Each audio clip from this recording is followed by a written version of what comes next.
Welcome to Upgrade. I'm your host, Frank the Tank, and today we have the 5501. We're going to take a look at it and see what's under the hood.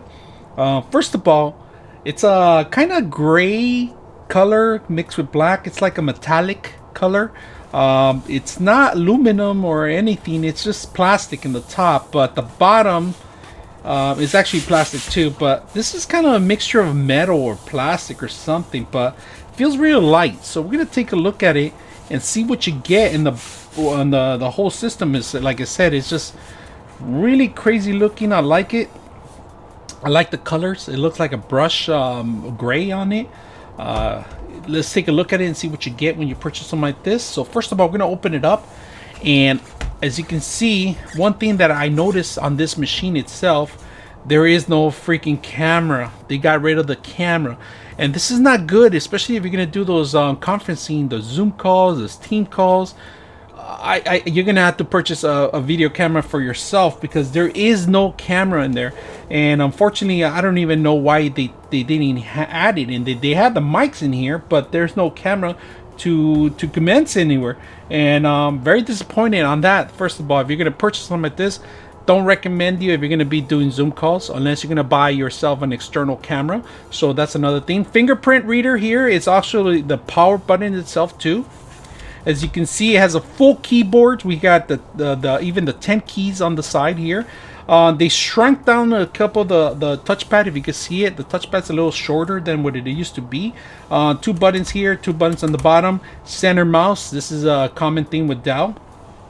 Full function keyboards, of course. All the F keys are on there. Power button acts just like the thumb reader too, you know, your fingerprint reader.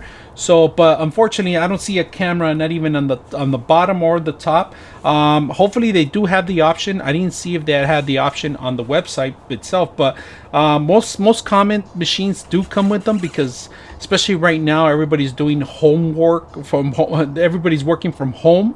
So I mean, it's something that people like to see visuals of personnels and other colleagues. So this is something that I'm a little disappointed on, especially during this time, coming out with some machine like this. So let's take a look at the side of the machine itself. And if you can see the side of the machine right now, there is a lock feature here on the first one. The lock feature here, you got your NIC card, and then you got your HDMI and 2 USBs. And then right here on the back, way over here in the top, first of all, it's a micro XD card, and then you got your SIM card here. So one question I always get is like, is this compatible with your local provider?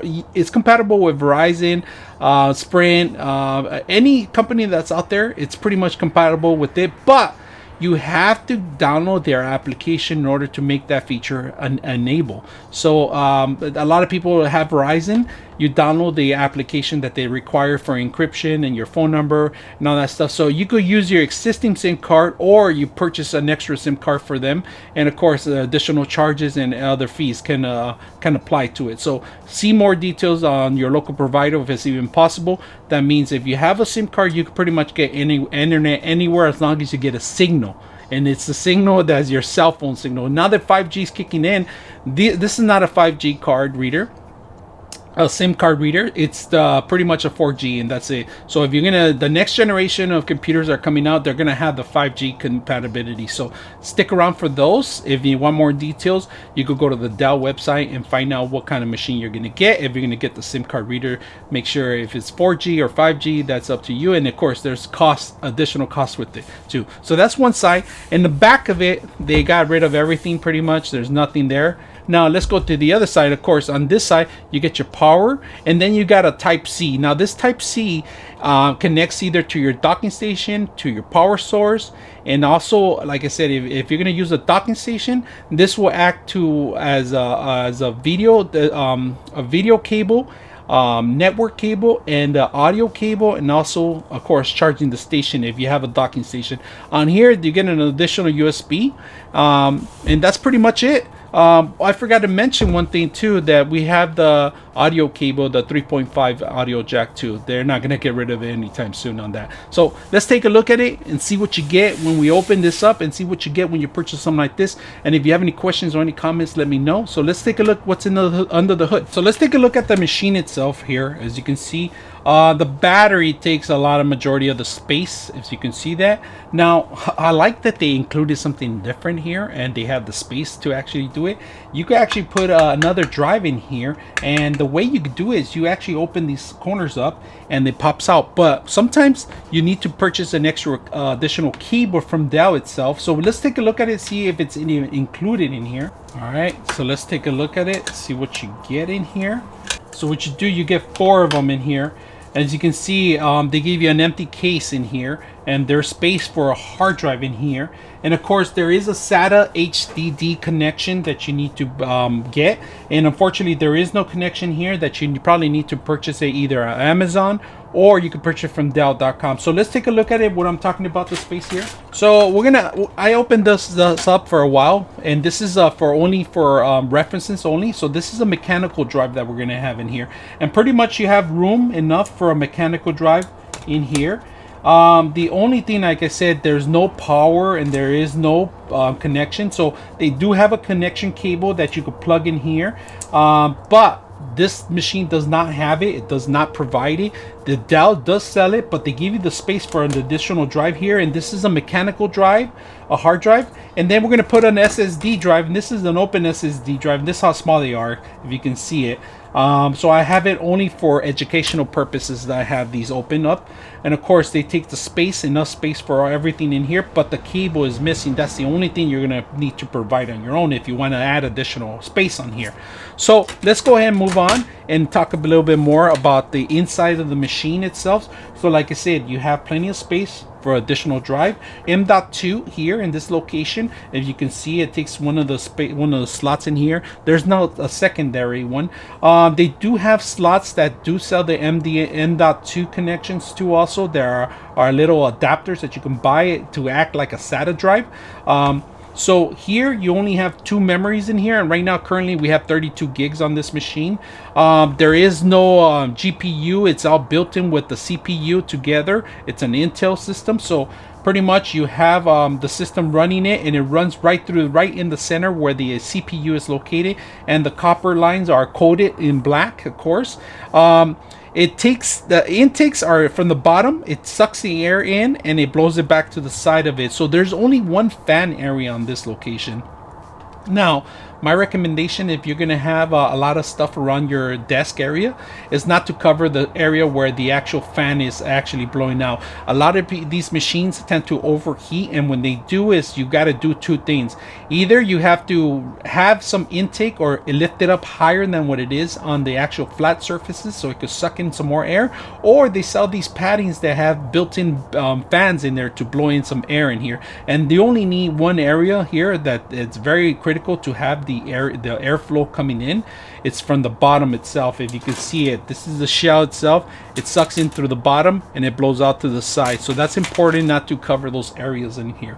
Now, another thing additional, they do give you a WAM connection here, and this is for additional M.2. It's a smaller version of the M.2 that they sell here for additional space. If you want to have some, they want to buy that stuff. So like I said, 2 things you can replace. You could replace a couple of things in here. There's plenty of room for it. They got rid of the whole fan that used to be here. They used to cool down the system, but in particular, this tend to overheat a lot because people tend to leave it on for quite a while or run additional applications that are not made for these kind of systems. When I'm talking about more of the 3-dimensional programs that require GPU, CPU to run, it tends to overheat. And then throughout time, you need to replace the thermal paste once in a while. But the one thing I've seen in these machines fail is mostly when they get out of the box, they're not into the latest BIOS. So make sure you download the latest BIOS. And Dell has a great system where you download the application and will install the drivers. It will update the drivers for you, but make sure you follow the procedures first. Make sure you have Windows 10 upgrade, and depends on what version of the 64, or is it Windows 7 or whatever you have running in this background. Make sure you get the correct drivers and the correct BIOS. Now, like I said, a couple things you could upgrade. You could add your additional drive in here, which is there's a slot for it right here, which it's a SATA drive. You could either have a mechanical drive, and they make these mechanical drives very inexpensive that you could get up to 5-10 terabytes for under $50. The SATA drives, the 1 terabytes, about under $100-150. 1 TB. It's not bad. You can put in there, but you're going to require the actual cable, the converter to the SATA drive. So that's pretty much what you're going to have. Unfortunately, they don't have that extra because it's an extra additional cost. You go upgrade the M.2 that we have in here, the NVMe that's established right in the center. If you're going to take this apart, there is thermal tape underneath of it. So don't touch it. You leave fingerprints a little moist. Keep it moist. If you're gonna replace the thermal tape, also make sure that you cut it to the right length, because if you cut it too long, it won't fit. If you cut it too short, it's not gonna cover your M.2. Battery is simple to replace. There's a couple additional connections. There's a couple of screws that you have to remove, of course, and then there's an important one right here that you have to lift up. Now, some of the batteries do have some adhesive underneath of it, so lifting it up is a little hard sometimes. Maybe something sharp like this underneath of it, just running it, not lifting it properly, but just running it smoothly, it'll pop it up. But make sure you take all the screws and you follow the instructions in here before you actually lift, because if you start lifting with the screws, you're gonna mess up the whole system itself. Make sure there's dust bunnies that are pretty much built up in here. A lot of dust bunnies built up in here. My recommendation: get an air can, blow it in there, so you see the dust bunnies come out to the side, the dust particles. Keep this area secure and clean. You could upgrade your memory, like I said, if it's from 32 to 64. 64 is maximum on these machines. Unfortunately, this mother cannot take anything higher than 64. So right now, 32 to 64 is pretty much what it is. 16 is the common thing that people have in the machine. You could add another WAM card here for additional space.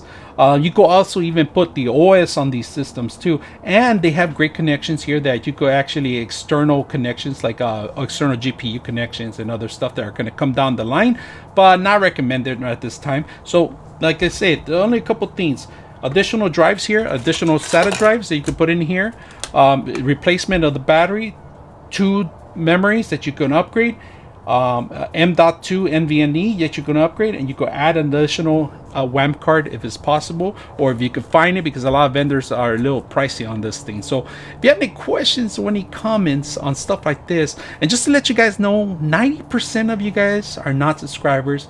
If you guys like content like this and me explaining you what fits in here and what we can upgrade, please help the show out just by subscribing. And if you have any questions or any comments, I'm your host, Frank the Tank, and we're out.